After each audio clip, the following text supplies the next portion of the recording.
In your head and move.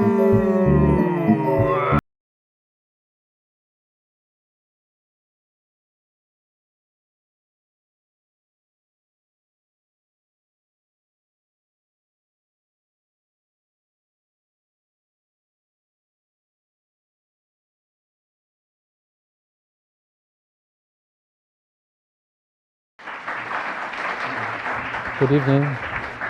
Thank you for your remarks, and I'm honored to be here and to be here at this great school and to be gathered together in this room with all of you tonight. It is it's awe-inspiring. It's definitely as I express my work, I express it from my heart. I hope you will truly feel that, and that you will open your minds and your hearts to maybe thinking outside the box as I share with you what I refer to as the new biology. I'm only half the man without my wife, so I always start my lectures out showing a picture of my wife because she looks a lot better than I do. But she's an incredible person and definitely a major part of my research. And I'll just tell you just a very quick story. We were in Trinidad with a group of 1,000 folks down there, which really started my trek on trying to find the cure for diabetes. And these good folks, it was Friday night, I guess they didn't have anything to do because they came out to see us. We were quite surprised to see so many. And my wife is allowing me to go first, and I get up there and speak to them, and I say, you know, we're going to have to give up our chicken, and we're going to have to give up our fruit, and they're about ready to throw me out of the lecture hall. But, you know, during the lecture, I asked how many of them were challenged with diabetes. And when over 50% of them raised their hand, I was just totally awestruck. It took my breath away. I had no idea that diabetes was to such a critical state in Trinidad, in the West Indies. And so at that point, mentally, I made a commitment to myself that I would focus specifically on this particular condition. And that's what happened over a decade ago. And my wife was listening to all this, and she said after the lecture, I says, you know, you share with all these folks all this wonderful information, but you tell them don't eat this and don't eat that, and you've got to start eating more green vegetables. And one of the gentlemen that was there at the lecture stood up and said, "Hey, Doc Mon, we can't be eating the grass all the day," and hopefully as we talk, you won't get that impression. But Shelley felt an extreme need to make this palatable, to make this workable, because the science may be interesting, but if you, like this, the sad results of this story of this woman going over to Germany and coming back, unfortunately, I believe she did not have the information in order to maintain and sustain the quality of her internal environment. And so I begin with Ralph Waldo Emerson's quote, "What lies behind us and what lies before us are tiny matters compared to what lies within us." Shelley understood this. She believes, as well as I believe, that healing should be simple, and it should be affordable and available to everyone. And yet it's not the case. We have more medicine than any other country in the world, but we have one of the worst records for health. How can that be? I believe Harvard has been a wonderful instrument in trying to define a better lifestyle and a better diet, and was actively involved in creating, I believe, some of the new food recommendations. And I commend those who are involved with developing better choices for what we should be eating. I think as you view what I talk about this evening, takes it even one step further. Our mission is to change lives and to save lives.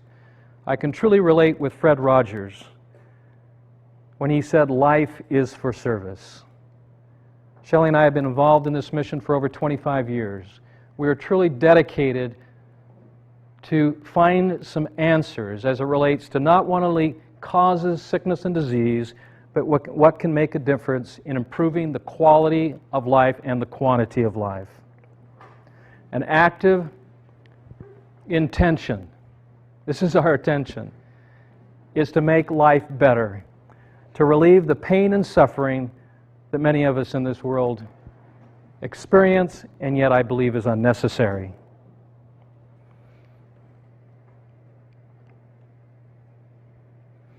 This is more humorous, of course.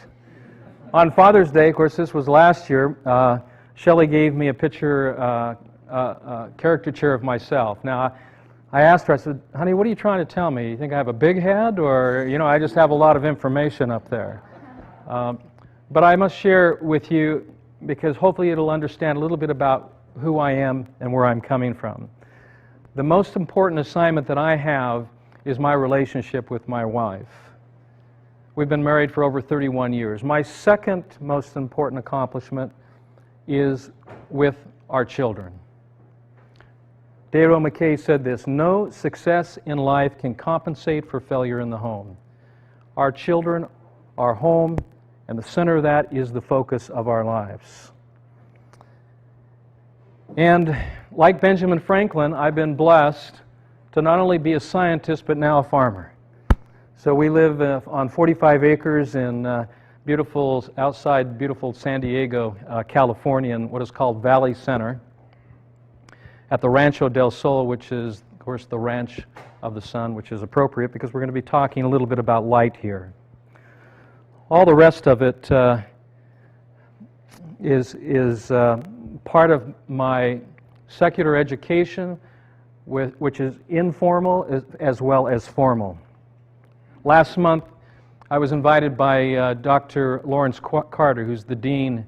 He's been the dean there for over 25 years at the Martin Luther King Chapel.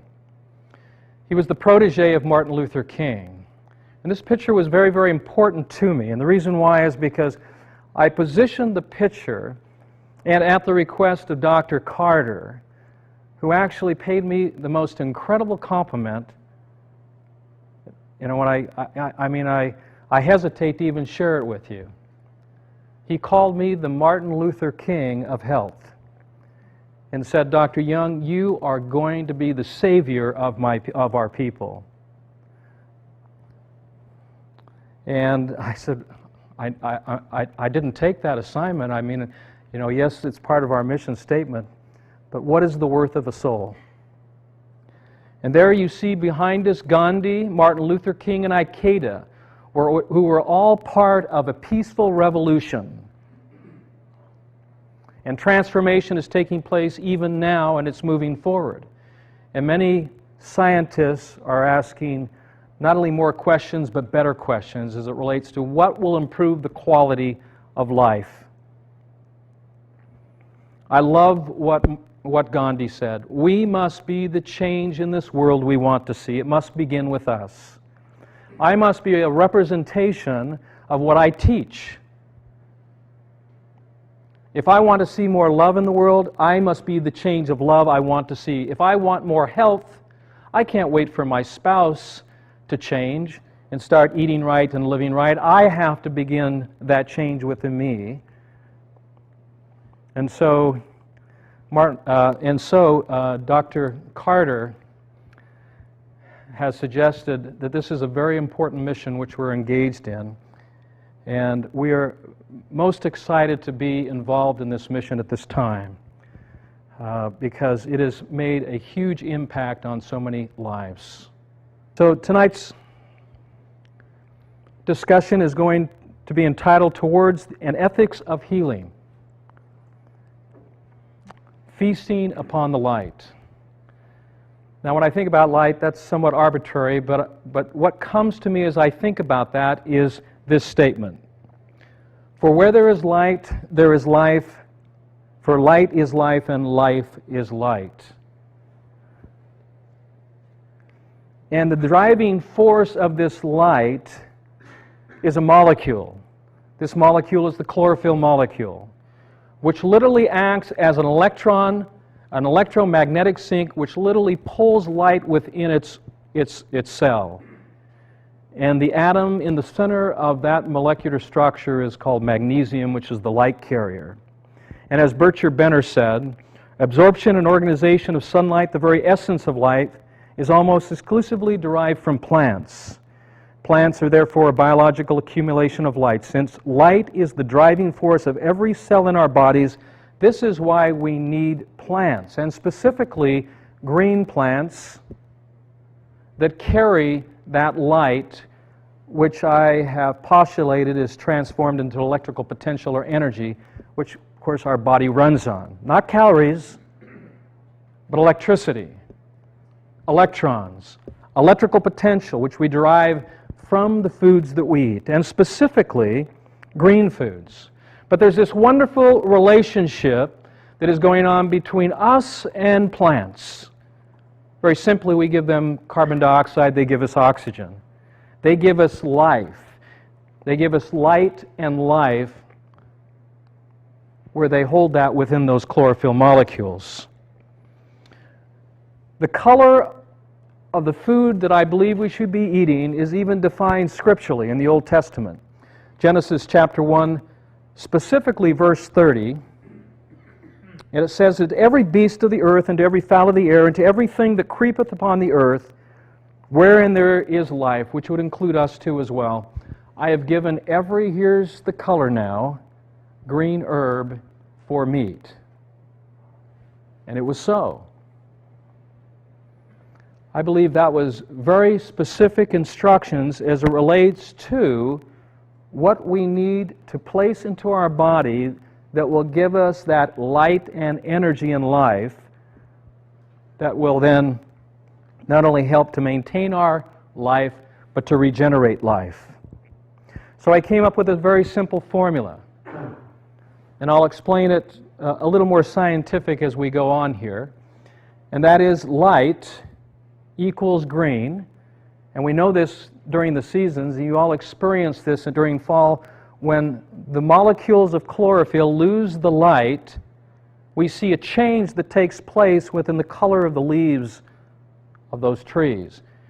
It goes from green, and then yellow, and then orange, and then red, and then brown, and then it falls off. It loses its light or life force, and therefore so we see a change even in the color of the leaves of trees, which takes place in the fall. So light equals green. It's what light is what gives the plant and the leaf its color. Now we're going to take a leap forward here. Green equals blood. And then blood equals flesh. And I'm going to talk even more about this and show you some illustration. This is a professional bodybuilder that I was still working with. And you can see that this man has a tremendous physique. In fact, he's 5'6" and 270 pounds. You think, well, I bet he's eating a lot of protein. And in reality, what is happening here is no different than the strongest animals in the world. Those who build their blood with green foods actually build stronger flesh or muscle. He builds his muscle with broccoli. He builds his muscle with grasses and greens. The theory here is that you build muscle with blood, not proteins. It is the blood that is built from green foods that then becomes muscle, bones, and sinews. We understand that the strongest animals in the world build their muscle and bones with what they eat, the green foods, which helps to build the blood. This little experiment was tried for a period of 12 weeks by Ryan Marcotte. Ryan Marcotte entered a contest, which you're probably familiar with, that's been widely advertised, called the Body for Life contest. During that contest, he focused primarily all of his diet on green foods and green drinks. He eliminated all protein from his diet other than that which was naturally occurring from green plants. He eliminated all complex carbohydrates. He He focused on low carbohydrates, those that had less sugars, and also focused on the good healthy fats. Within 12 weeks, on the specific plan that I outlined for him, he was able to lose 31 pounds of fat, gain 11 pounds of muscle. I think that's something to contemplate here, because when we've taken our athletes off protein, which we do on every occasion, we find that we can increase strength, we can increase endurance, and at the same time reduce downtime as it relates to lactic acid buildup from the activity that particular athlete is performing. Now, Ryan Marcotte wasn't in the gym every day. He only went to the gym 3 times a week and spent anywhere from 45 minutes to an hour there. That was it. This was not a concentrated effort to try to build muscle by causing certain stresses on specific muscles. The focus was to put more light, more green, to focus on building blood, and then by building blood to build muscle and bone.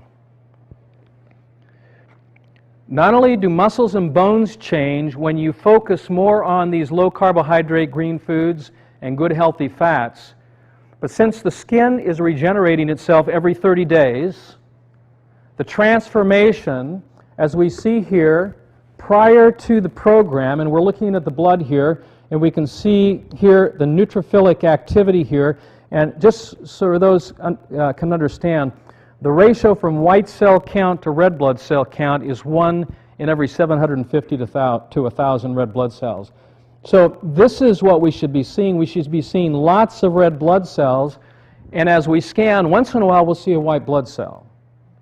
Now, as I've defined the white blood cells, they act like sanitation engineers. Their purpose, I believe, as I've watched them for the last 25 years, is not to destroy, not to attack, not to kill, but to clean up the mess that we create through our lifestyle choices. And the filthier our internal fluids are, the more white blood cells or the more garbage collectors we have.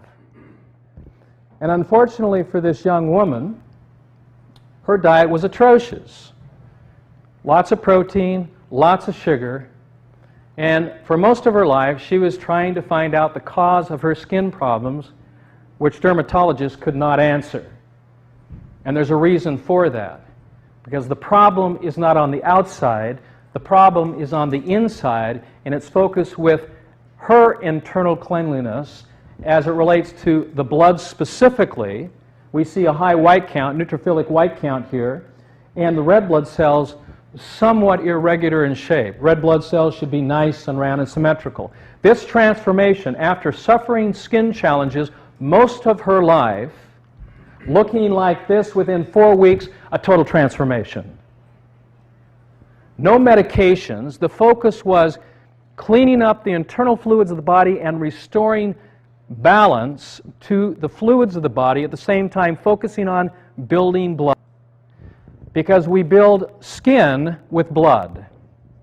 Anyone that cuts themselves knows that. The blood rushes to the cut and immediately forms the scab, which becomes the skin, and the nerves becomes the tissue. There's a transformation that takes place there. As we look at the molecular structure of the red blood cell, and as we look at the molecular structure of chlorophyll, they are identical. This is the relationship that was taught to us over 4,000 years ago, but somehow we lost, is simply in the first chapter describing specifically in Genesis every green food for our meat. Why? Because when we eat green foods, we build blood. And when we build blood, transformations on every system of our body takes place. This, then, I have found to be the most important organ in the human body is the blood. Yes, it's a liquid organ, but it is the most important organ, and the quality of the blood determines the quality of life and the quantity of life. As we move more to a healthy state of blood and cleanliness within the fluids of the plasma, this will then make a change in every organ system. So if we have a problem with a plant and the leaves are turning brown and falling off, do we look to the leaves or do we look to the soil and do we look to the roots? You see, well, it's obvious we would look to the roots of the plant. And yet the heart, the liver, the lungs are nothing more but the leaves of the root system, which is founded in the primary site, which is currently, I hope, through research, and I invite this research to understand here what I'm going to say is so important, that blood is not formed in the marrow of the bones. It is not formed in the liver, but it's formed in the root system of our bodies, which happens to be in the small intestine. Normal blood production takes place, normal, ideal blood production takes place in the small intestine. It only takes place in other parts of the body when our bodies are deficient or starving. We call it body wasting. The body's breaking down in order to maintain the delicate balance of the blood, because every other organ or leaf of the body is compensated to maintain the delicate balance, even the pH balance of the fluids, the plasma, and the quality of the blood. Every other organ becomes deficient. You can go to Germany and have hypothermia. I understand it, what is happening there. And I'll explain it in more detail. But the focus always has to be, I believe, in how do we maintain the quality of the blood. And anyone that's sick does not have healthy blood. And anyone that's healthy will generally have better blood. And anyone that's extremely healthy, which is rare, I find it in about 1 in 10,000 people. And I've tested thousands of taken thousands and thousands of blood samples. It's rare to see anyone with the quality of blood that should be what I would classify represents health. So blood becomes the most basic material. The erythrocyte, this non-nucleated cell, becomes the most basic material of the human body. You see, we were taught in biology that the blood was nothing more than something that would deliver oxygen because of its center atom of iron that holds onto that oxygen and then removes cellular waste. And yet there's something that's been missed, I believe. And I believe it's so important and so critical that research needs to be done on this. That the blood's main purpose is to de-differentiate and re-differentiate into every other cell of the human body. It is the blood that becomes bone. It is the blood that becomes muscle. It is the blood that becomes our lungs, our heart, our ligaments. Every cell in the human body is born out of blood. And the quality of the blood then is determined by the quality of the food that we eat. And it's actually a two-way street. The body cells can also be transformed when we're not feeding our bodies correctly, or if we're congested in the bowels or in the root system of the small intestine.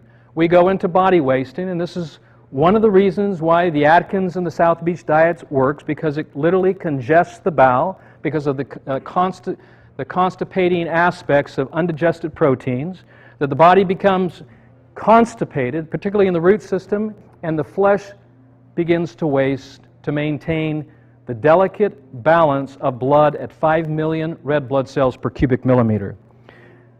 One of the most important parts of a CBC, a complete comprehensive blood count, is the count on the red blood cell.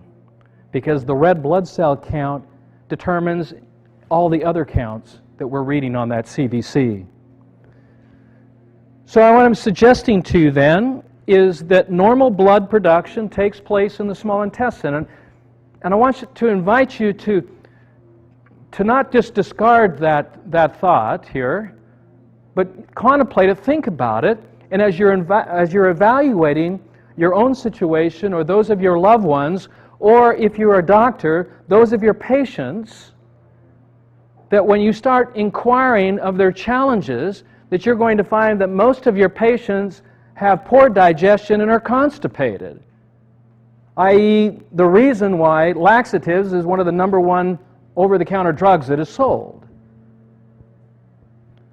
And that if you look at the blood, not just take a sample and send it off to the lab, but if you actually take the blood and view it live, that you can see the quality of the red blood cell and the quality of the environment that the red blood cell is living in. The small intestine is 27 feet. Here you see those 27 feet. This happens to be the large intestine. The thing that's miraculous here is that if we consider the surface area of the small intestine, we're looking at something the size of a tennis court, 60 feet by 120 feet, 7,200 square feet. It's a very large area. And that every second, where you're eating or not eating, 3 to 4 million red blood cells are being created. Where are they being created from? Now, in 1952, 4 scientists, and this is where the theory of blood production began, and is now part of our medical texts, that blood is produced in the marrow of the bones, because of these 4 scientists in 1952 determined, while starving pigeons, and after doing autopsies, that blood was being produced in the bones. This is correct. This is 100% correct if you are starving. But if you're feeding your body, this is not correct. This is not normal. The body will waste itself to maintain the blood if you're starving. It's a two-way street. And when this part of the body is congested, we go into body wasting. It is what I believe is the major contributor to type 1 diabetes, particularly the phenomenon called the dawn phenomenon, where she said, I go to bed with normal blood sugars and I wake up with extraordinarily high blood sugars. What's this all about? And what is happening, the body is wasting. And in the wasting of the body cells, sugars are released, which cause the blood sugars to go up. This can only take place in a state of pH imbalance. And those who I've investigated, particularly in dealing with type 1 diabetics, they have a history of constipation. I mean, this needs to be investigated. Is constipation the cause of diabetes? Is protein and the acids that are created from high sugars that are causing the congestion in the small bowel, causing the body to go into body wasting, taxing the pancreas, not necessarily to release insulin, but to release sodium bicarbonate to neutralize this acidic mass that's coming out of the stomach, to maintain the delicate pH at 8.4. It is, I believe, abnormal to have an overacidic stomach, and yet we accept as normal the pH of the stomach at 1.5 to 3. And that's only in relationship to what we're eating and what we're drinking.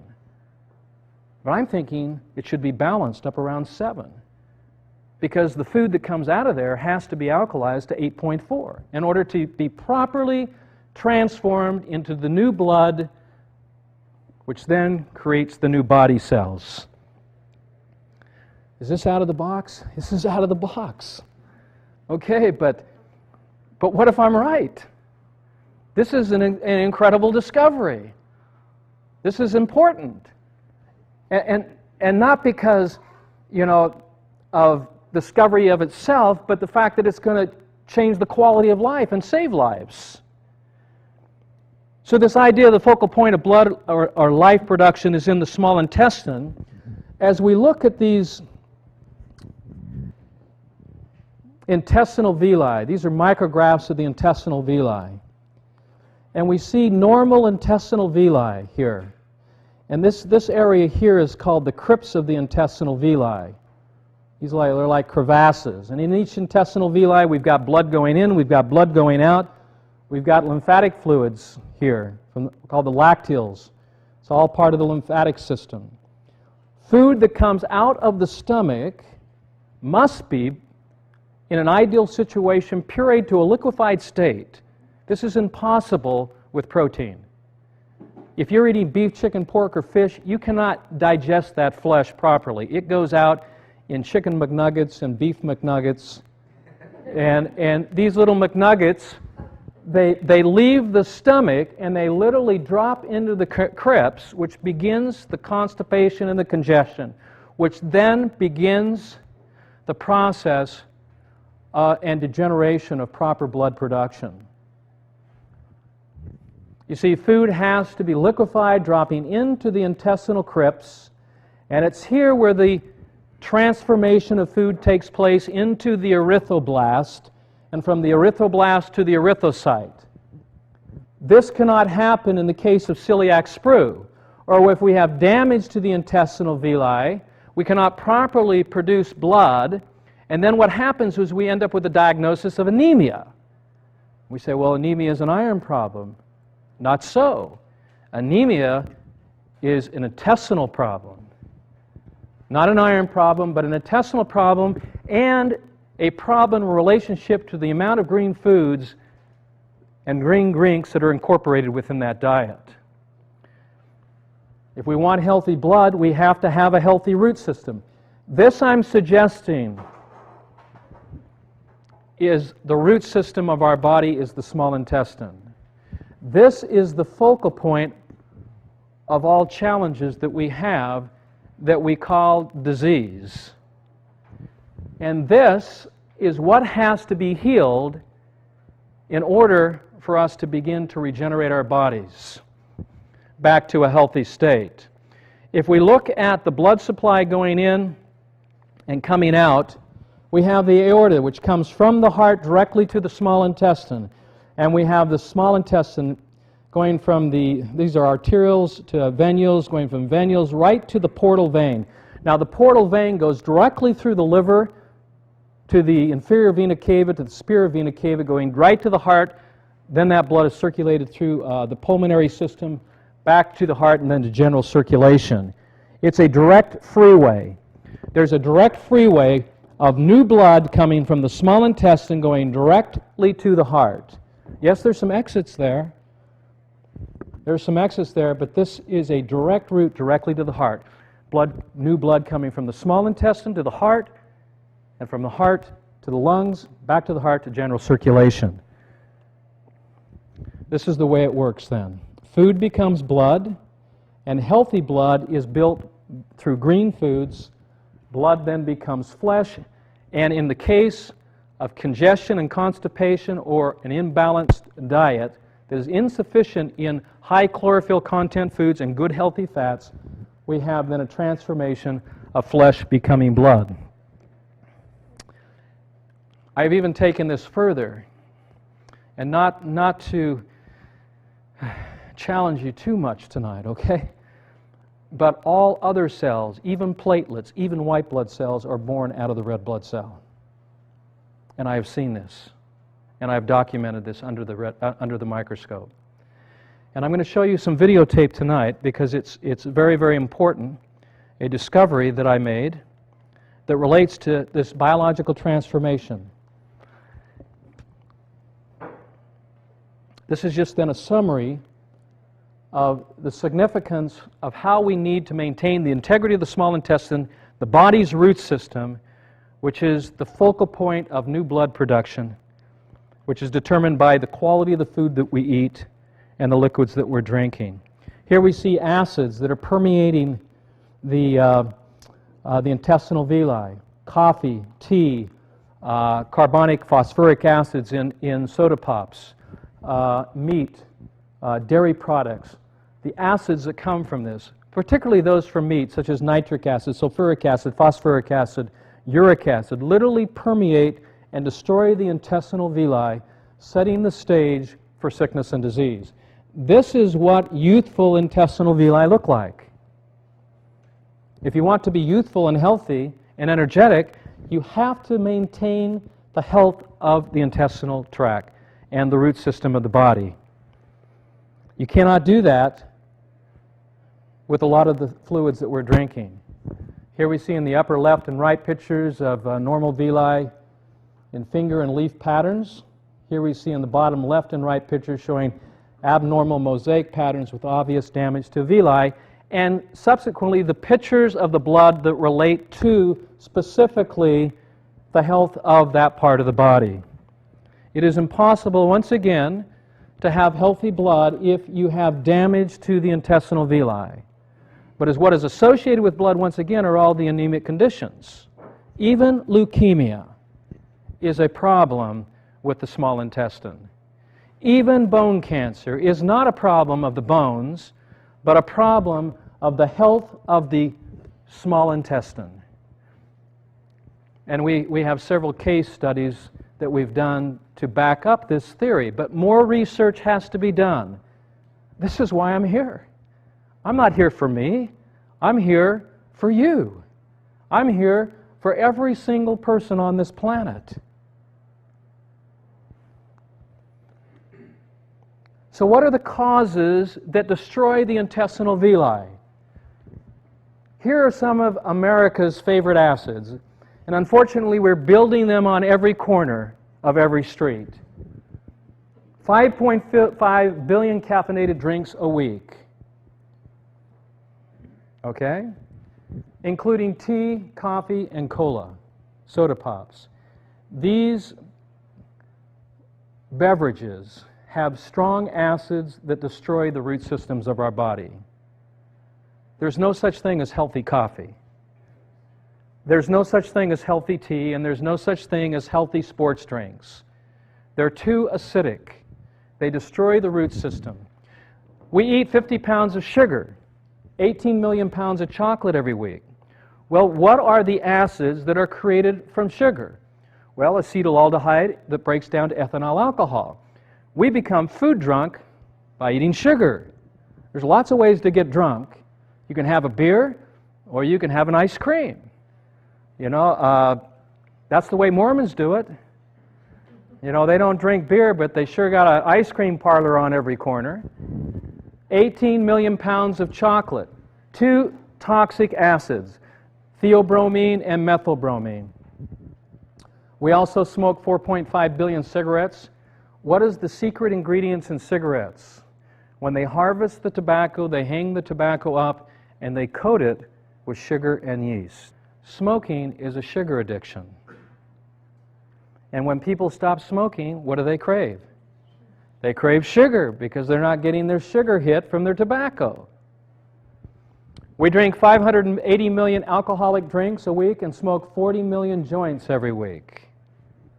And if things get really acidic, from all the acid, we end up getting sick, and we go out and get a drug that deals not with the cause but the symptoms, which many times is also more acidic, and we end up in a situation where we're popping tranquilizers, we're popping sleeping pills and antidepressants just to feel better from all the pain, from all the acid.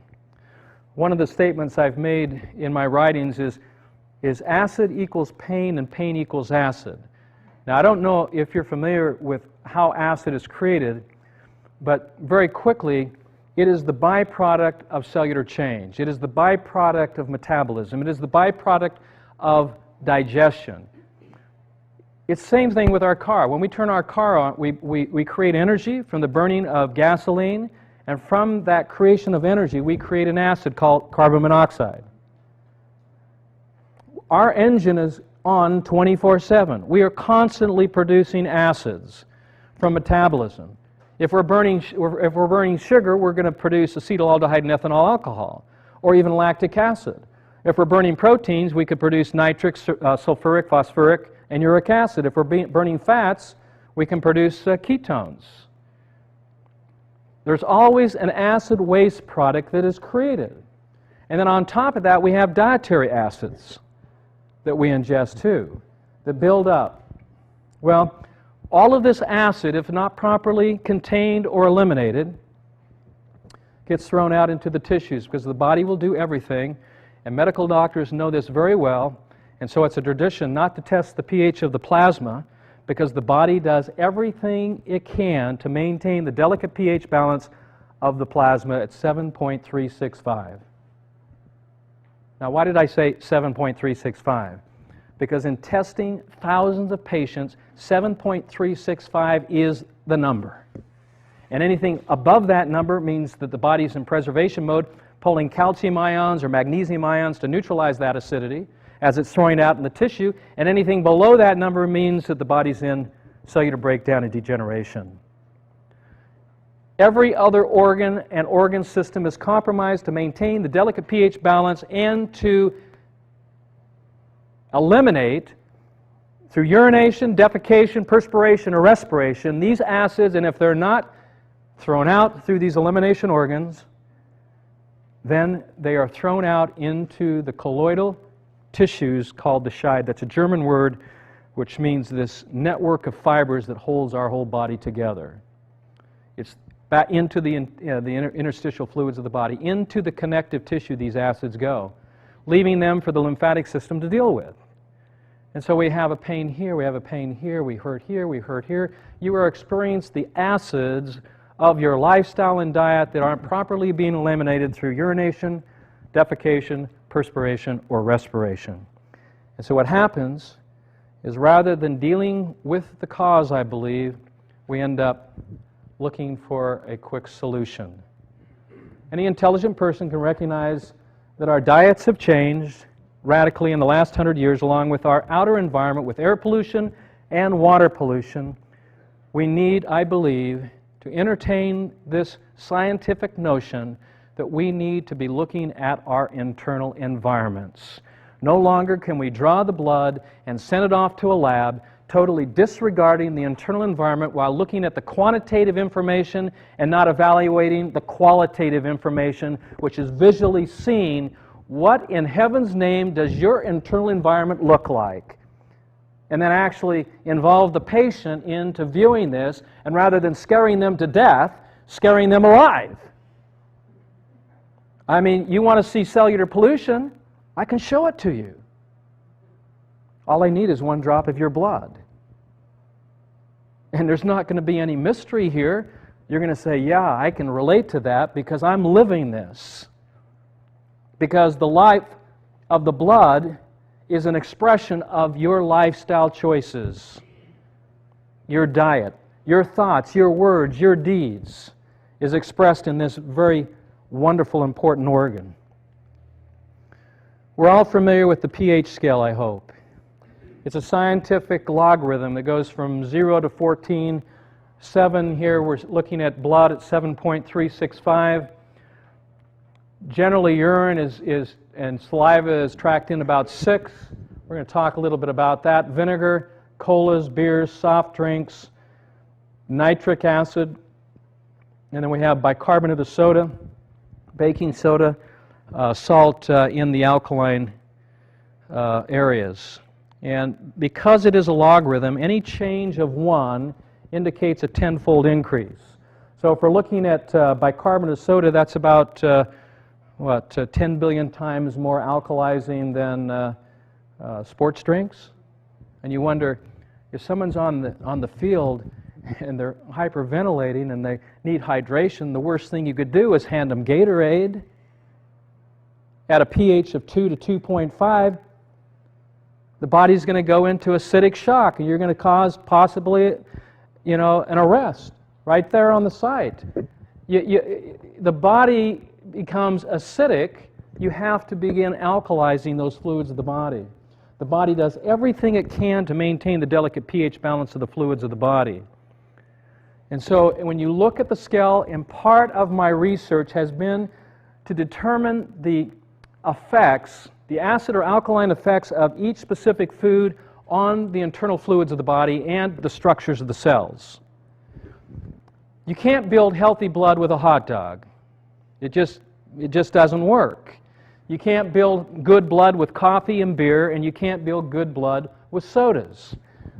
But broccoli is something you can build good blood with, and we've seen the transformation because we've seen it not only in human, but we've seen it in animals too as well, and not just dogs who are on completely green food diets that eat broccoli for breakfast, who've never tasted a piece of meat in their life, that are the most tranquil, peaceful animals that you'll ever meet, that we've actually put these diets on lions and tigers and bears, who we have then associated their particular diets to what we're eating, thinking that they need meat in order to live and sustain their life. In reality, we're seeing more liver cancer and colon cancers because of this, not only just in humans, but also in animals. And so I began testing not only the pH of the foods, but I also was testing the electrical potential of foods. So this is measured in millivolts. And what we're looking for, since the human cell is at -1 millivolt, we want something at least -1 or better that's going to contribute some sort of electrical potential to the body that we can draw then energy from. When we go out and we buy batteries, we buy the alkaline ever-ready batteries possibly that are electron-rich, that have some form of electrical potential. Maybe even the rechargeable batteries, because then if we need to recharge them after we've used up that electrical potential, we're going to recharge them with more electron energy, which is no different than what we're trying to derive from the foods that we eat. We want something that's most like us, which is most alkaline, and carries some sort of electrical potential. But there's nothing on this list that I can find that's going to contribute energy. It's going to pull energy, so it ends up stimulating the body, creating a reaction of either adrenal release or adrenaline, or the release of hormones such as adrenaline or endorphins to stimulate the body into some form of action or reaction, rather than actually delivering the body the energy it needs and electrical potential. And so these foods don't work. And when we're looking at orange juice or apple juice, I have found that fruit drinks will shut the white blood cell count mobility down for 3 to 5 hours. The sugar content breaks down to acetaldehyde and ethanol alcohol, and for 3 to 5 hours, the white cells just sit there and shake like they've been intoxicated. And then we send our children off to school, and they're somewhat suppressed as it relates to their janitorial service with these white blood cells to be able to carry forward, maintaining the integrity and purity of the fluids, and many times children will end up catching something. But that's another discussion as it relates to catching something. So, in a humorous sense, I found urine was better than most things that we're drinking. Not that I would ever suggest that you drink your own urine, but if you did, you could say, well, at least it's bottled at the source. Like Evian, right? Or Evian, however you would say that. But urine, this was good urine. I actually asked for a specimen from somebody in my audience. Well, I'm not going to do that tonight. But I actually brought my electron meter and we tested the urine and said, this is good urine. I mean, what are you eating? And actually, in my research, I've determined the ideal, optimal pH of urine is 7.2. And the ideal, optimal pH of the saliva is 7.2. And that it should never drop below 6.8. And that if the urine is below 6.8, that is a reflection of what we ate before, which was overacidic, and it's a direct expression of what I call latent tissue acidosis. Latent tissue acidosis means that we're not peeing out our urine, we're absorbing our urine. Kind of like chickens, because chickens do not urinate. Did you know that? That's why they're so juicy. Anyway, you probably figured out here that I'm not a fan of chicken or turkey. But it's looking at things differently than we have before. And you know, I realize this change is difficult.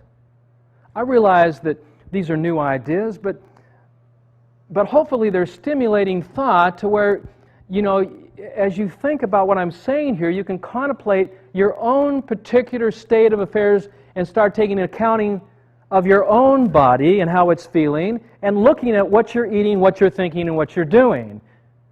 And I can promise you, because I have 100% certainty about this, it's called certitude.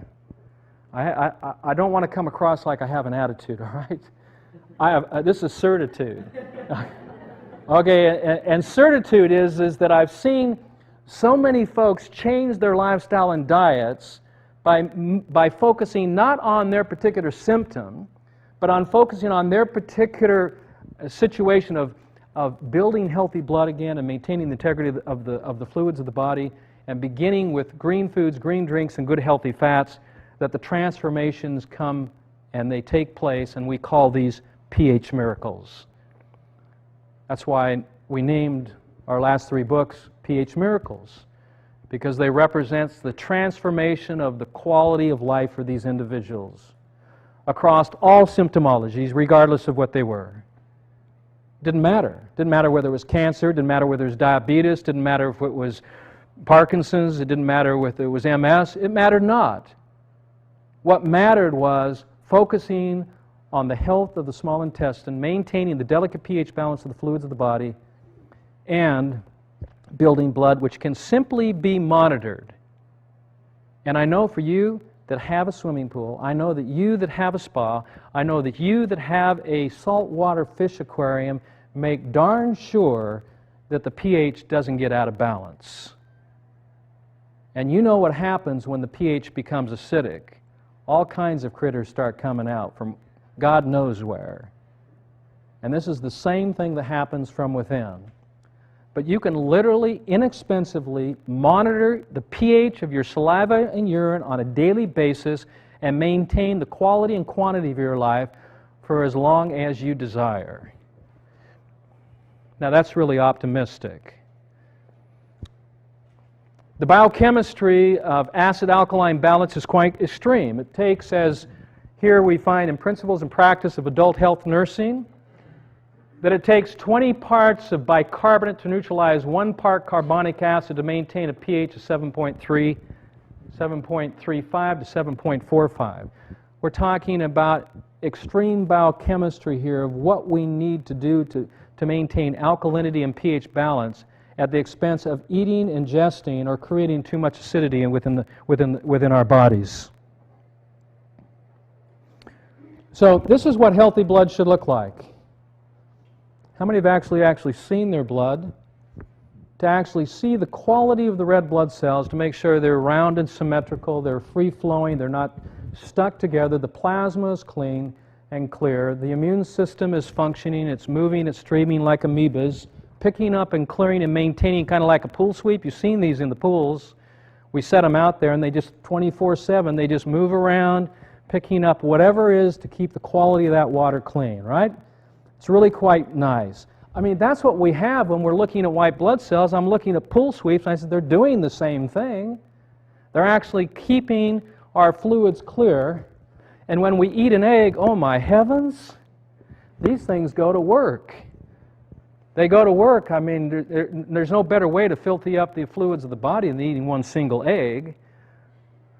37,500,000 pathological microorganisms per egg. This thing looks like a war zone after you eat one egg. It takes 72 hours to clear it out. And that can only be seen if you've got a microscope. You eat the egg, test your blood before, eat the egg, and look at it 30 minutes. You'll never eat another egg in your life. It's the most, next to chicken, it's the next most filthiest foods you can put in your body. Eggs are not to eat, they're to grow little baby chicks.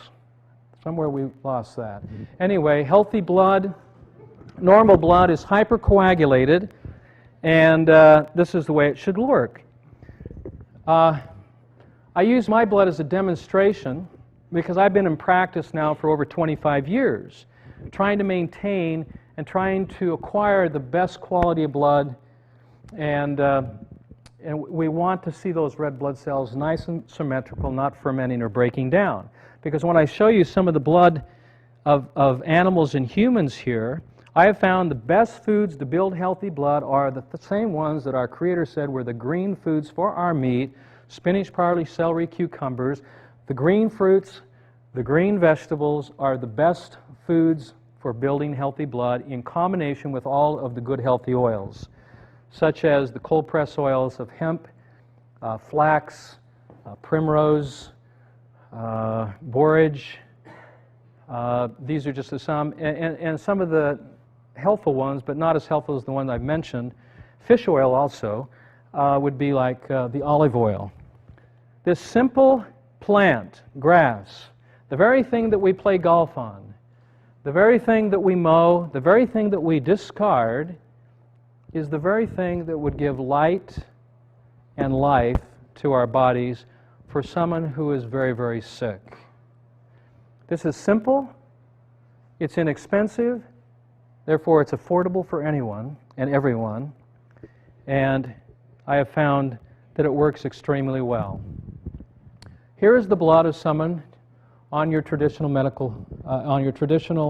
American diet of sugars, animal proteins, junk foods. You'll notice that the red blood cells are crenated. Many of them are stacked, they're irregular shaped, going from ovocytosis.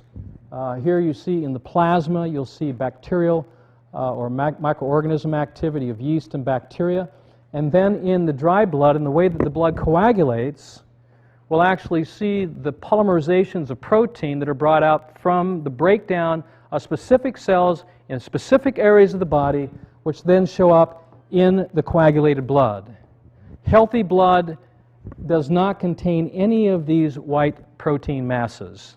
These protein masses come from specific parts of the body and are not only preemptive to, but also gives us information in advance to the diagnosis. So if I see this particular pattern prior to maybe the diagnosis of colon cancer, I can actually see the progress of colon cancer before the diagnosis to preempt, stop the progression of that particular condition. Things are breaking down in the center of the body. But this is information here that I believe could be very helpful and supportive to other scientific medical tests that are ordered or done by the physician as a tool to prevent disease.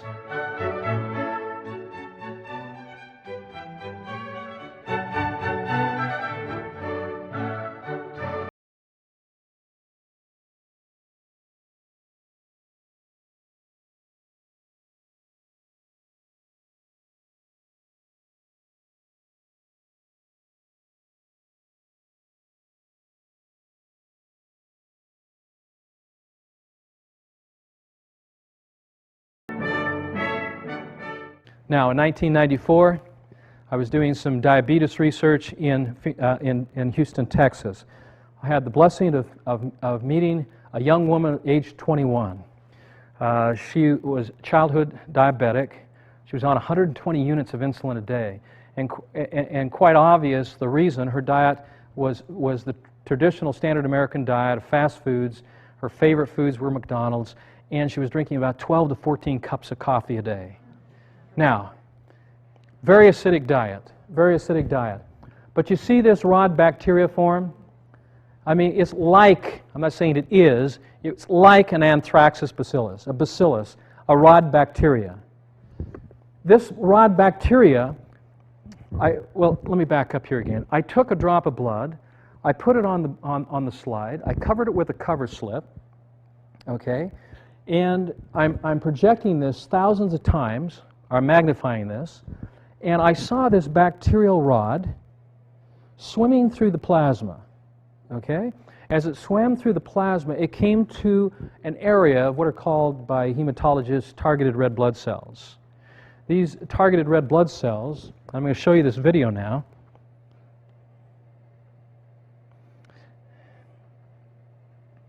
are fermenting red blood cells. Can we get this going? Okay, here we go. Turn this down. Can you see that rod bacteria? Okay. It is what happens, not what it is, but what happens to this rod bacteria that is significant, because it's going into what I then videotaped and captured for the first time that I know of, and I've showed this at Vienna University, I've shown this at Tsinghua University, I've shown this at Oxford University, and now we're showing this at Harvard University, which has never been seen before, the biological transformation of bacteria into a red blood cell and then bacteria out of the red blood cell. It's reversible.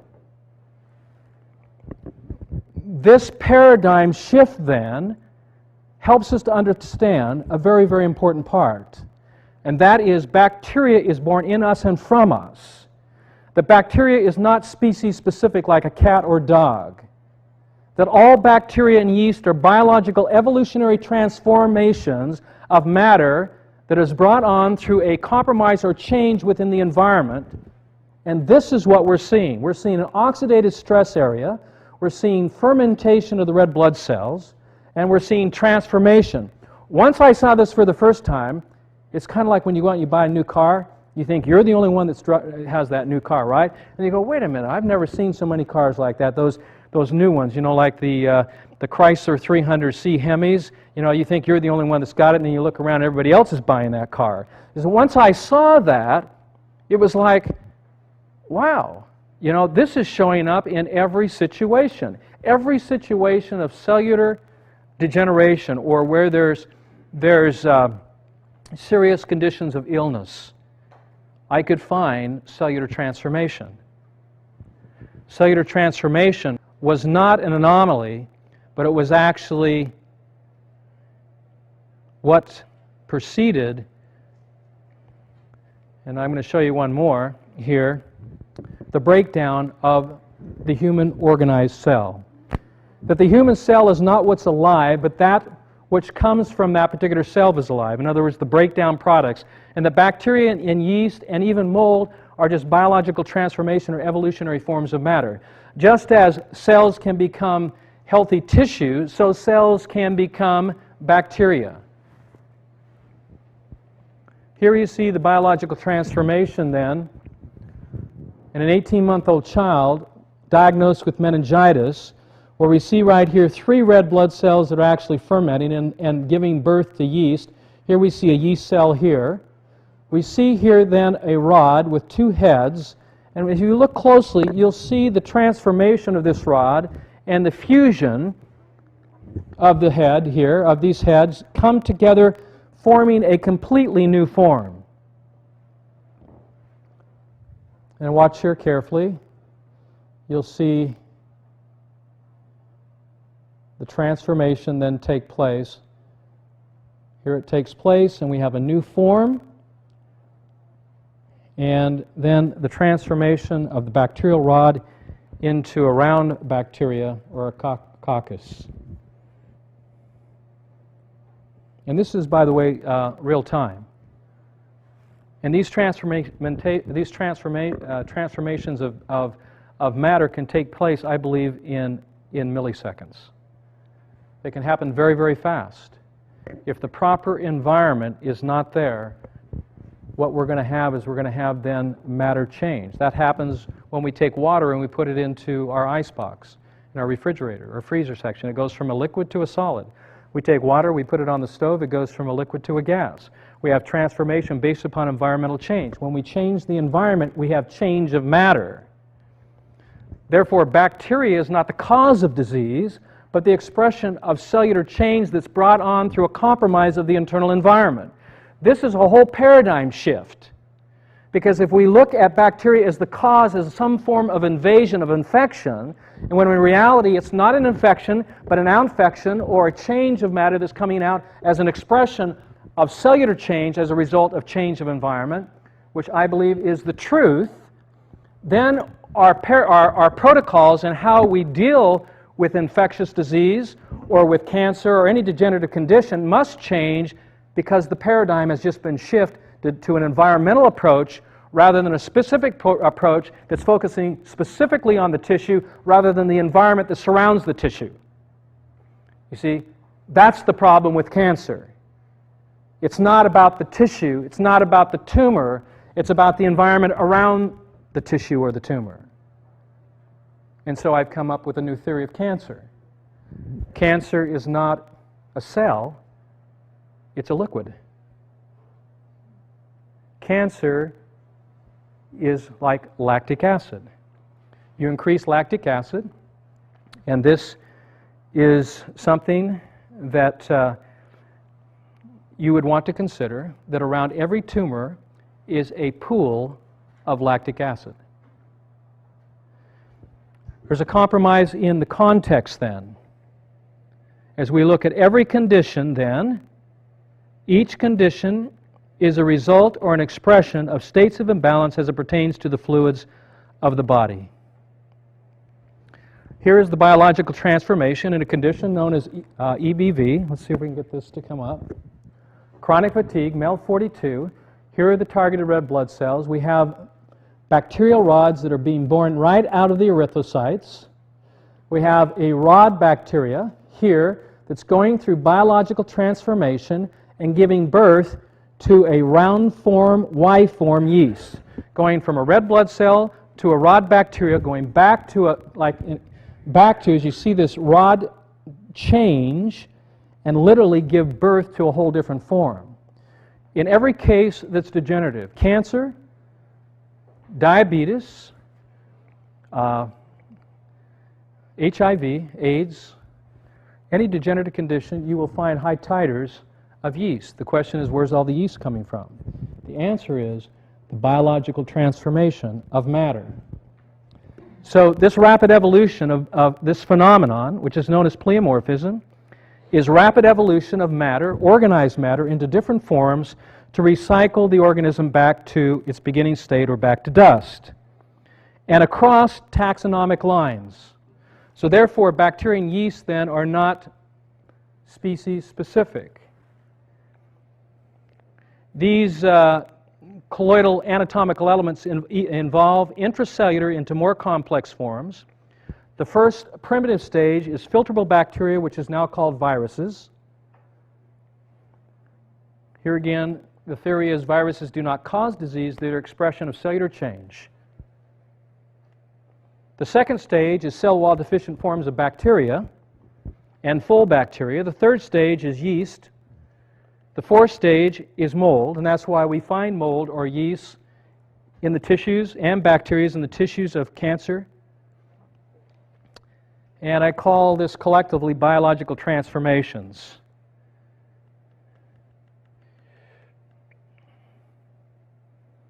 So much to say in so little time. How are we doing?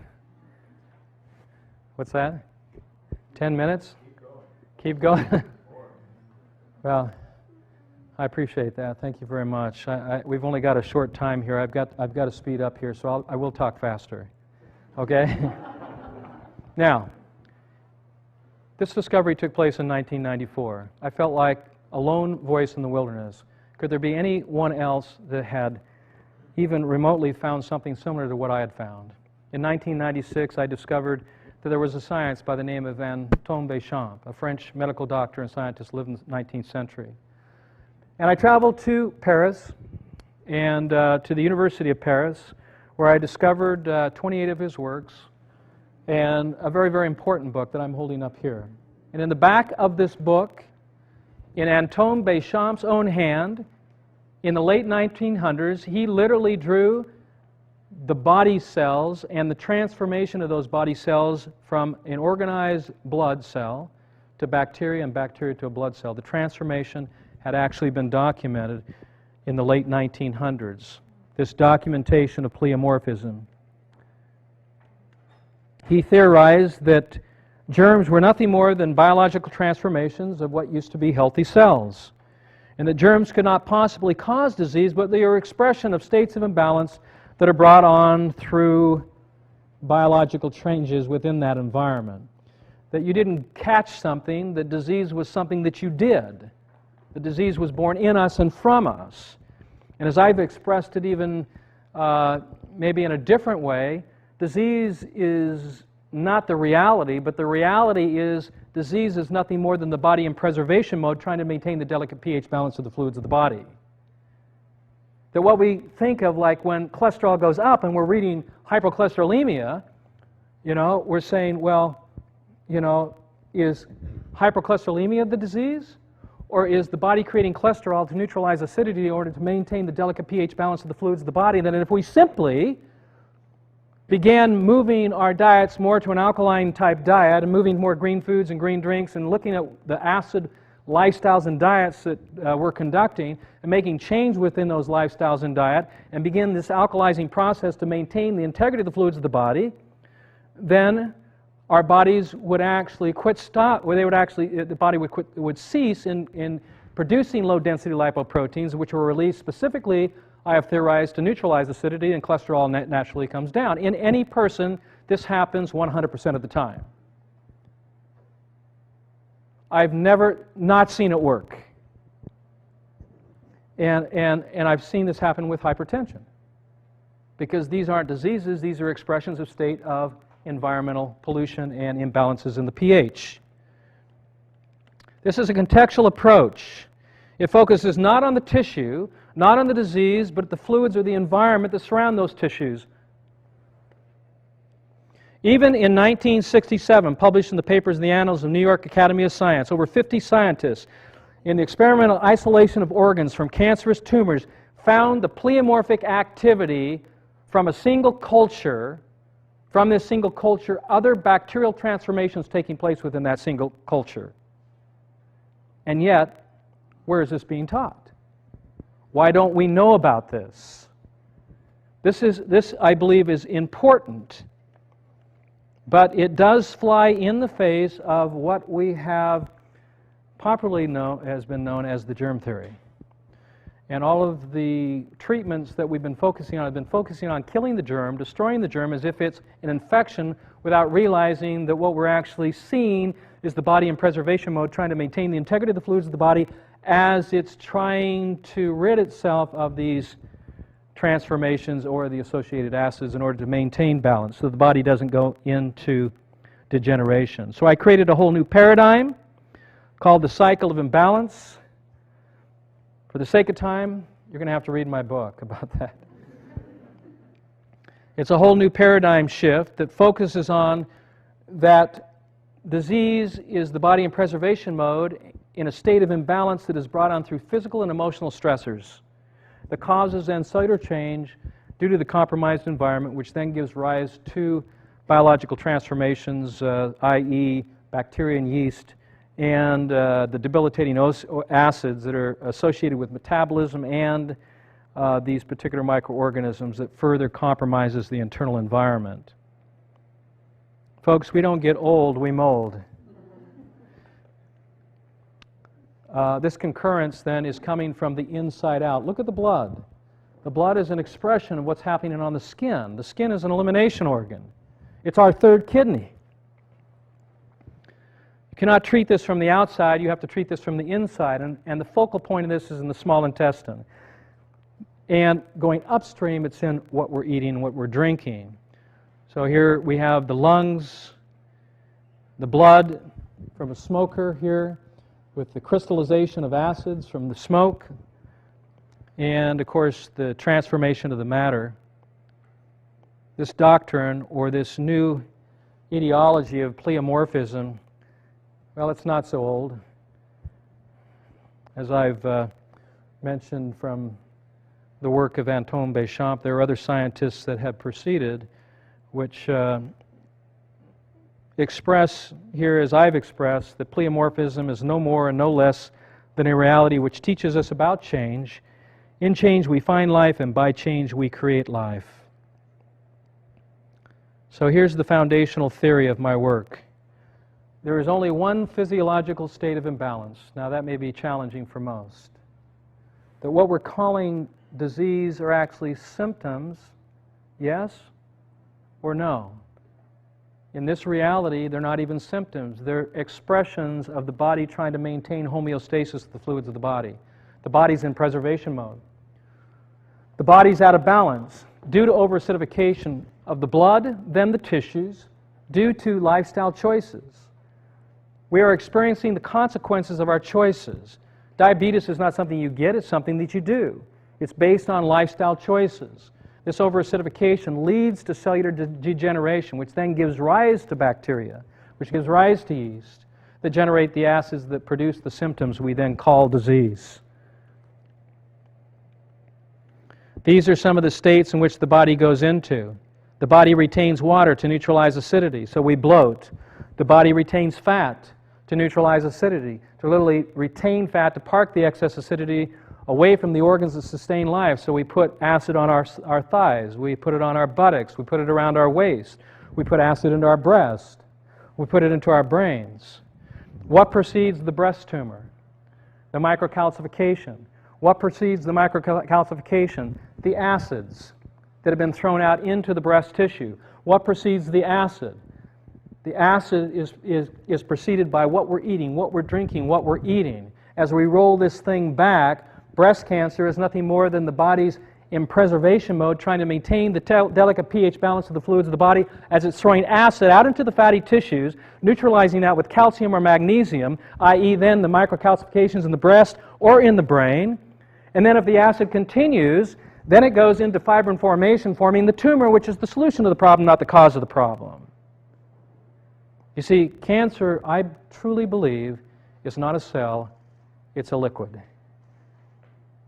And the defects or the genetic mutations that are shown in all of these different conditions are a result of acids that are permeating the cell that are causing these DNA changes. So the body creates cholesterol to neutralize acidity.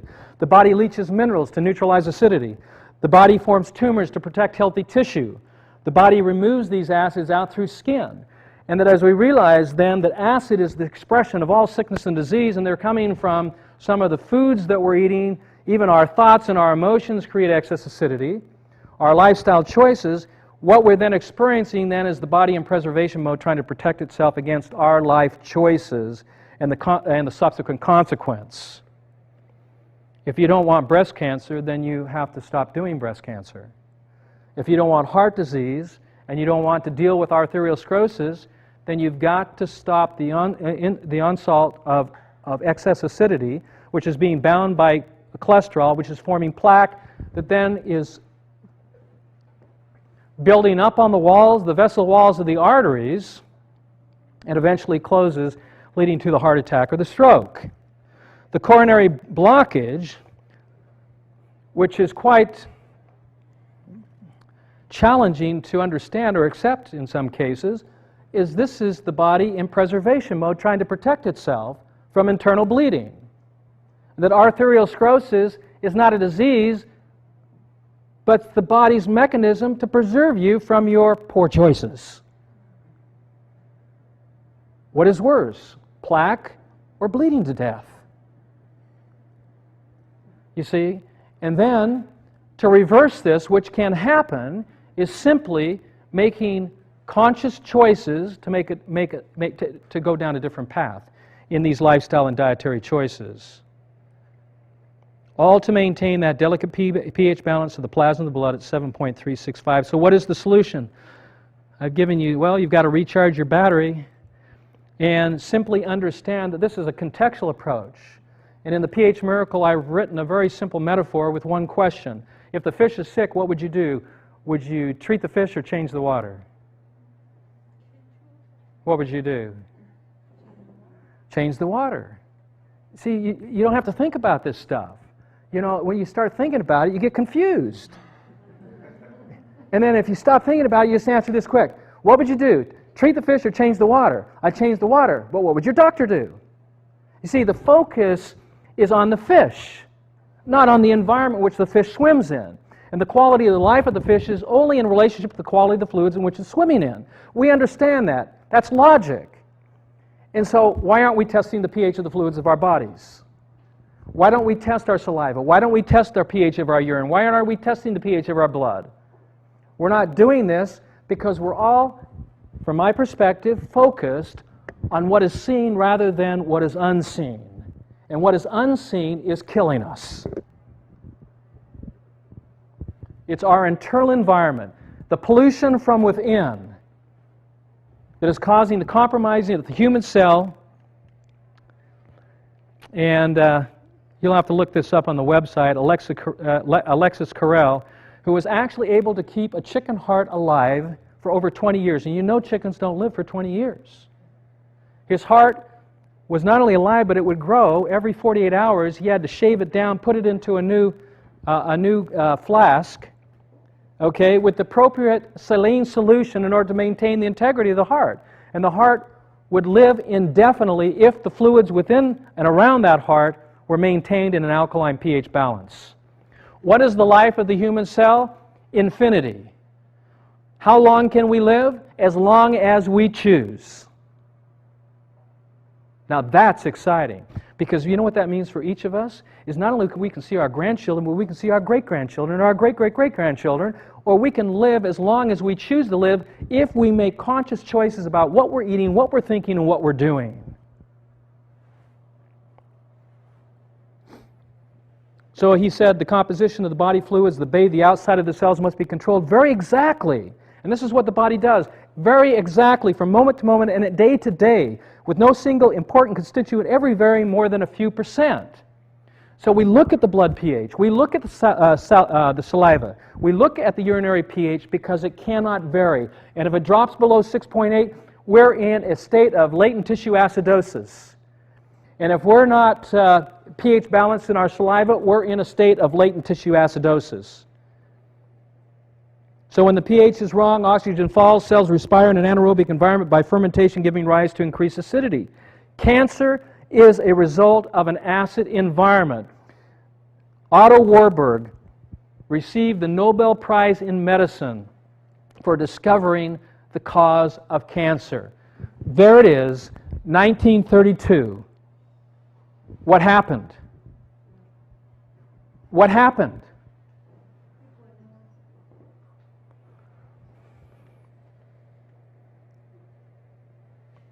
All biochemical reactions and electrical energy life are affected by our internal environment, by the pH. So we come to the opposite of cycle of imbalance, which is the cycle of balance. We have to get into where we're cleansing the rivers and streams and oceans of our body, purifying the internal environment, removing the toxins and excess acidity that is built up in our fatty tissues anywhere within our bodies. We have to control the acidity. We have to break the patterns of negative thoughts, words, and deeds and begin constructing new and healthy cells. In my new release book called The pH Miracle for Weight Loss, if you have an opportunity, I would hope you would read this book. And even if you don't have to gain weight or lose weight, just cross off this pH Miracle for Healthy Weight Loss, or it's called The pH Miracle for Weight Loss. Just cross off weight loss. It should be called The pH Miracle for Incredible Outstanding Health. Okay? Just cross off the words weight, but it's called The pH Miracle for Weight Loss. It was just released by Warner Books. In there in Chapter 11 are 7 steps. We can't go over them tonight. We don't have enough time. You can read them for yourselves, but they're simple, they're affordable, and they're available for everyone. If we'll embrace these tenets of these 7 steps to incredible ideal health of superhydrating, that means drinking 1 liter of alkaline fluids per 30 pounds of weight. Eating right, moving to an alkalized, energized lifestyle, and define what foods are alkaline and what foods are acidic. We need to exercise. Why? Because when we exercise, we sweat more. And when we sweat more, we're moving acids out through perspiration. We need nutritional supplement support because a lot of the foods we're eating are deficient in nutrient value. We need to understand that emotions impact the delicate pH balance of the fluids of the body. And we need to set goals and be accountable for their choices. We need to write down what we're feeling, what we're thinking. And we need to write down what we're eating and what we're drinking. And we need to begin by cleansing the body from the inside out, purifying the fluids of our body, which are most important. And I suggest in the book a 14 to 21 day liquid feast, where you can eat as much as you want, as often as you want, as long as it's green and it's pureed or juiced. And one of the most important foods you're going to be eating, a couple of them here, cucumbers. Not apples, cucumbers and avocados. And avocados don't make you fat, but they make you incredibly healthy. And you can have as many as you want. Here's a guy that was over 500 pounds. We started weighing him, he was just over 400 pounds in 12 weeks. I mean, this is what can happen. Even our animals are eating this way too as well. We do not have to feed our animals beef and chicken or pork. They live wonderfully well on broccoli. In fact, here is a golden retriever we call the doggy llama, a very peaceful dog, meditates. This dog has a head of broccoli for breakfast. And of course, the suggestion here then that I'm making is move away from the acidic foods so we don't end up looking like this, bloated and overweight. Alkaline foods, more energetic and full of life. Even the animals we're working with. Here's a panther, 16-year-old, 150 pounds, diagnosed colon cancer. We moved this panther on a diet of green foods. Okay? Look at the blood. This is the pattern for colon cancer. This is the blood, and this is the transformation that took place. We went from an unhealthy state to a healthy state. We did this with a Bengal tiger too as well, with liver stress. These are the foods we need to move out. Dairy, animal proteins. So much more, but so little. Just a thought here. Where does the cow get her protein from? Where does the cow get her calcium? From taking calcium supplements? Drinking milk? I think not.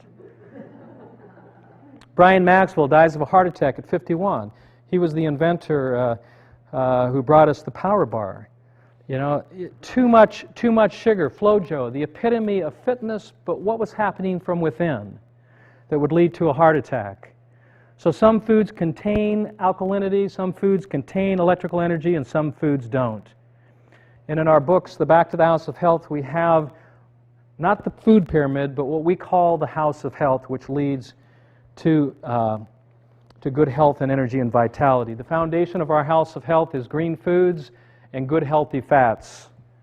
We've outlined this also in the pH Miracle for Weight Loss.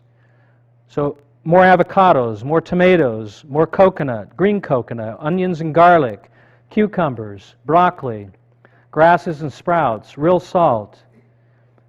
Yes, we even need to start eating salt again. Not ionized salt, but whole salt, like real salt, rock salts, Celtic salt, Himalayan salts. Fresh juices and green drinks rather than protein shakes for breakfast. We've created in our recipes an avocado or fat shakes, increasing the good healthy fats that the body needs. This is a case of hypercholesterolemia, Maren Hale, a 4-year study. She was also studied by the National Institute of Health.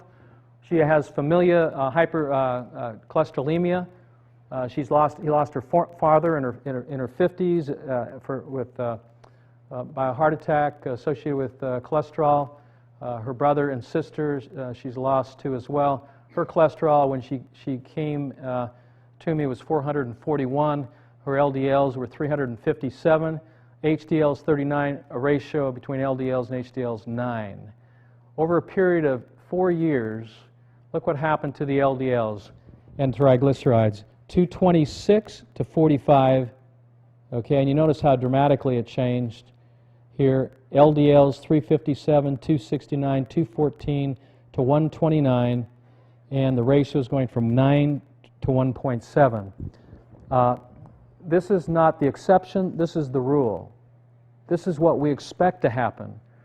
What would we like to see Harvard do? Is actually to validate what I already know.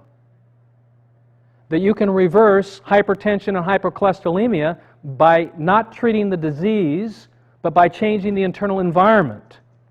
A contextual approach, by focusing on cleaning up the context here and building good, healthy blood. And by invitation, I think this would be wonderful. Glenn Ezekiel, a patient of mine, for the last few weeks, his PSA was 37. He was diagnosed with prostate cancer. His doctor recommended prostate removal. In 2 weeks, 17 on this program. If the PSA, this is unbelievable. I had a patient, a PSA of over 1,400. And in 2 weeks, it dropped down in the 300s. We expect it to cut in half in 2 weeks on this program, the PSA. It went from 37 to 1,700. Now, he didn't want to lose his prostate for a lot of good reasons. Okay? But it was inflamed. It was enlarged. It was acidic, and it was breaking down. In 4 weeks, the PSA dropped to 9.5, 8 weeks, 7.2, and just a few days ago, we retested it again, 5.3. Is it headed in the right direction? Does he feel like he has a problem now? He doesn't feel like he has a problem now. He doesn't feel pain. He doesn't feel inflammation. And the numbers are showing that out.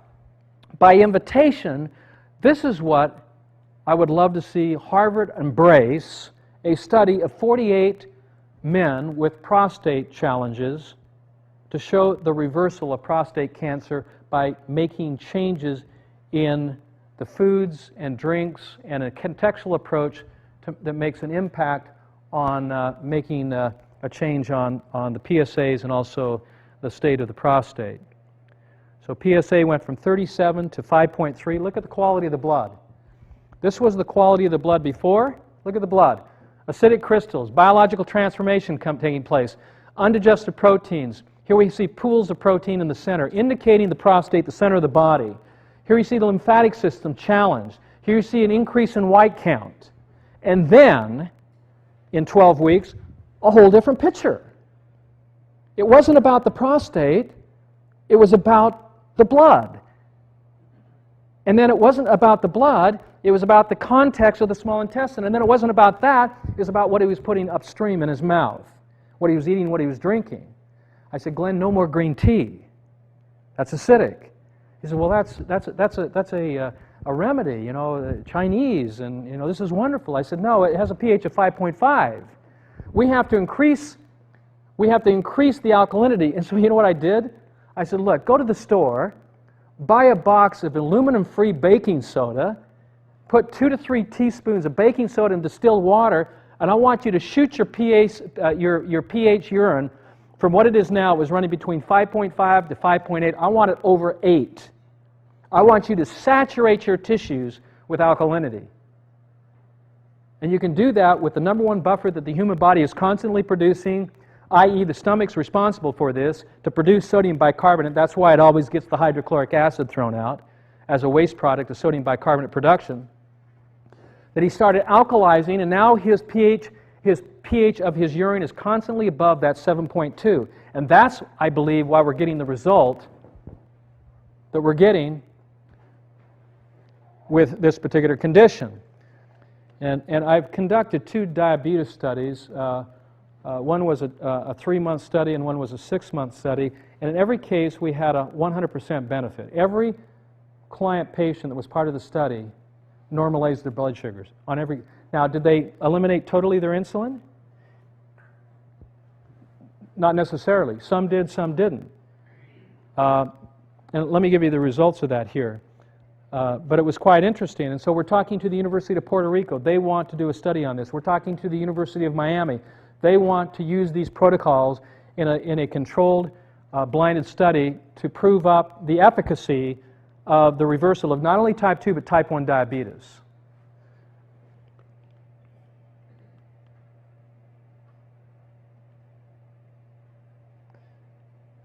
Here's one, Dave Surfer. We were tracking this guy, and look at the blood sugars when he's on his standard American diet. And then he heard about the pH Miracle program, and look what happened to the blood sugars. And this is when he went off his program. But they all stayed below that 100 marker right here. And this is what happened to his weight, starting at 270 and gradually coming down. And you'll notice that the sugars were affected more dramatically at first, and so the change in blood sugars were reversed more rapidly than the body weight. So we're able to balance the blood sugars in all cases. We're able to reduce insulin or medications by over 50% in 72 hours on this program. Within 72 hours, 100% of the participants were able to reduce over 50% of their medications, and in some cases even eliminate their medications within 72 hours. This was just this is in the book called The pH Miracle for Diabetes. These are just some of the participants in that study. You notice that those who needed to lose weight lost weight. Here's their low blood sugars, their high blood sugars, getting as high as 262 milligrams per deciliter, both type 1 and type 2 diabetics. Jim Cummings, one of those type 1 diabetics, said this: my blood sugar levels have even more than ever before. They don't reach such high levels as they did before, 300 to 400. My blood sugar is now normal, running between 64 and a high of 127. I've been doing diabetes. Listen to the language. I've been doing diabetes. I didn't get diabetes. Now, this gentleman's taking personal responsibility for his symptomology. I've been doing diabetes for 33 years since the age of 3. By following this plan, my type 1 diabetes is almost eliminated. I will no longer be taking insulin of any kind after all these years. And this was my general summary of the 2 studies. The type 2 diabetics averaged a 96% reduction in their insulin or other diabetic medications. Type 1 diabetics reduced insulin average of 81%. People with type 2 had even greater success than those with type 1 in general, although the type 1 results are impressive nonetheless. With a stricter diet, in the second study, type 1 diabetics experienced better control of their blood sugar than those in the first study. All participants completing either study maintained normal blood sugars, and everyone lost weight, an average of 32 pounds after 12 weeks. What do you think? Do you think maybe this is worth checking out? I would hope so. You know, hepatitis, same thing. Viral loads 2.8 million, viral loads 0. This happens in every AIDS-related symptomology. Whatever the viral loads on AIDS goes to 0 on this program. We had a University of Virginia had accepted the protocols to go ahead and do a study on AIDS-related symptomologies using my protocol, but we couldn't get anybody to participate because one of the challenges was those who participated had to give up their medications. And the medications they were so attached to, we were having a challenge finding participants for that particular study. Andrea Dare went on the program on the Atkins diet. You can see the before and after pictures in the blood. Acid crystallizations, protein polymerizations, overweight, constipated, on the Atkins diet, which are the symptoms of Atkins diet, a precursor to colon cancer. Not that she had colon cancer, that's the marker for it. And then after 12 weeks, the change in the live blood and the dry blood, the loss of 30 pounds and moving from a size 10 to a size 2 in just 12 weeks. Even her husband, who joined her on the program, lost 31 pounds in 8 weeks and 6 inches around the waist. Richard Gerber, 450 pounds, loses 205 pounds without any liposuction or surgery. You see, these transformations are taking place by not treating the condition, but by changing the internal environment. David Gorder, Michael Main, look at the blood. Shadow cells here, these are red blood cells with a deteriorating bilipid membrane. Here you've got yeast cells, large polymerizations of proteins. You can see his excess weight before and after. The transformation and the transformation of the blood. The focus here on this program is, once again, to change the blood. His wife lost 25 pounds in 12 weeks, went from a dress size 12 to a size 8. Now here's my vision. And I submit this to you in humility and in love. My vision of the relative purpose of medicine is to include prevention of illness and promotion of health and fitness, rather than focusing all of our attention on the diagnosis and treatment of disease. The ultimate purpose of medicine, I believe, is to help people discover something fundamental within themselves, and that is the awareness that the true source of well-being, joy, and contentment that we all seek lies within one's mind and heart, the emotions and the spirit, not necessarily in the physical world. This is important so we can all begin to be freed from the process of grasping for happiness in this world. To support this approach, I believe we must begin to embrace a more spiritual vision of ourselves and of humanity as a whole. While providing great love, care, and attention to the physical body, medicine can then and only then can we help people discover the non-physical, spiritual dimensions of their self, what lies within. When this happens, we can all live and work with less fear, less stress, grasping to preserve the physical body at all costs. I believe we can then truly be free. And as Thomas Edison envisioned for the future, the doctor of the future will give no medicine, but will involve the patient in the proper use of food, fresh air, and exercise. Would love you to stay in contact with us. This is my website address, phmiracleliving.com. If you'd like to call us, we'd love to hear from you. We do have a monthly newsletter, which is of no charge. We invite you to sign up for that too as well. And this is, of course, the cover of our latest book. And I believe, Shelley and I, as we share this last thought with you, you don't have to be sick, tired, or fat to start to become healthy. All you have to do is decide. You have to make a choice, a conscious choice, to only start, to begin to make a difference from within by focusing on the internal environment rather than the specific symptoms.